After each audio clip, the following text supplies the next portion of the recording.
রমজানে মহানবী হযরত মুহাম্মদ সাল্লাল্লাহু আলাইহি ওয়াসাল্লামের সময় থেকে তারাবি নামাজ পড়া শুরু হয়। প্রথমে তিনি বাড়িতেই এবং পরে অল্প কিছুদিন জামাতে তারাবি নামাজ আদায় করেন। পরে খলিফা হযরত ওমর রাদিয়াল্লাহু তাআলা আনহু এর সময় থেকে মসজিদে ইমামের নেতৃত্বে জামায়াতে নামাজ পড়া শুরু হয়। তারাবি নামাজ এমন এক প্রার্থনা যা করতে হয় নির্জনে। আল বুখারীতে বর্ণিত হয়েছে, খেজুর পাতা দিয়ে তৈরি কক্ষে বেশ কিছুদিন একা নামাজ পড়েন আল্লাহর রাসূল। চতুর্থ রাত্রে কিছু অনুসারী তার কণ্ঠস্বর শুনতে না পেয়ে ভাবলেন তিনি ঘুমিয়ে আছেন।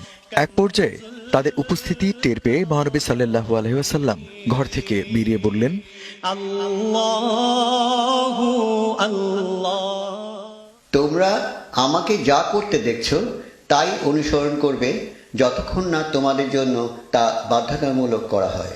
আমার ধারণা, যদি তা তোমাদের জন্য নিয়ম করা হয় তোমরা তা পালন করবে না। অতএব হে উম্মত, তোমরা নিজ বাড়িতে উপাসনা করো, কারণ ঘরের ইবাদতই সবচেয়ে উত্তম ইবাদত। যখন মহানবীর রাত্রে প্রার্থনার ব্যাপারে জিজ্ঞেস করা হয় তখন আয়েশা রাদিয়াল্লাহু বলেন,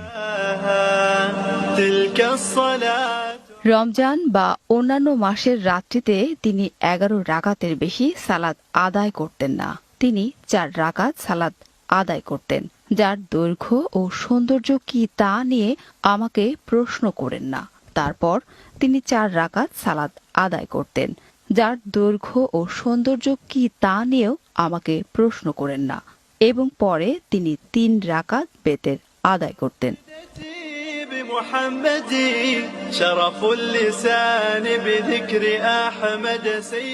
মহানবীর ওফাতের পর তারাবি একা বা ছোট জামায়াতে পড়া হতো। খলিফা ওমর রাদিয়াল্লাহু এর সময়ে প্রথম ইমামের পেছনে জড়ো হয়ে 8 রাকাত নামাজ পড়া শুরু করেন। পরবর্তীতে নামাজ 20 রাকাত করা হয়। DBC news desk.